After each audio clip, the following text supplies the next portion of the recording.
Hi everyone, Bobby Laporte here again with my weekly tip for your best next move, where I help you see continuing curveballs as an opportunity.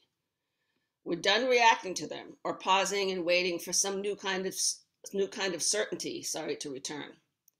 This year, I want to help you actively use your personal agency to accelerate what you want to accomplish in 2022. So there are many curveballs that leaders face every day for sure. But one of the ones, one of the ones I hear often from my clients is about shifting priorities from the top. I'm guessing that may sound familiar to you. Maybe you've even had to do that with your team. So let's look at an example of how this might look in your organization.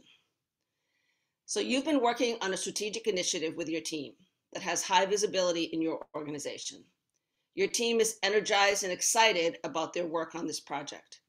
It's been their focus for several months now, and your peers are taking note of the exposure this has given you and your team. So your boss calls you to a meeting, which you fully believe is to compliment you and your team for their hard work and the progress they've made. You walk into the office ready for the high fives, but instead, he throws you a curveball. The project is now off the table. The CEO has a new focus and wants to take a different direction. Okay, so you are stunned. You know your team will be demoralized and demotivated, and you worry about the impact that this will have on your stature in the organization. So now what do? Well, look, we all have to be prepared for curveballs like this. They happen almost every day. And it's easy for something like this to happen when you're focused on a major project, keeping your team on track and executing on your plan. And when things change, and they will, it's normal to get thrown off, discouraged, and disappointed. But this is just the opposite of what your team needs from you right now. So there are two ways you can respond. One, you can look at this as a loss and say, all that work for nothing, and fall back on your habitual reactions that create business as usual, too bad for my team. Or you can take a different approach, one that comes from a mindset of possibilities. What if you make this turn of events an opportunity to take the work your team has done and create a project, something else that's really unique, something that will stand out and be appreciated? What if you take a slight turn at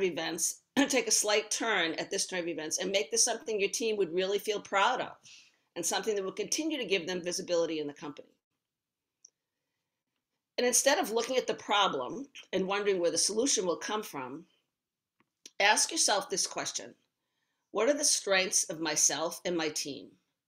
What are the best tools you have at your disposal that you can draw on to develop the best path forward? Now, I like to think of approaching situations like this as stripping them for parts.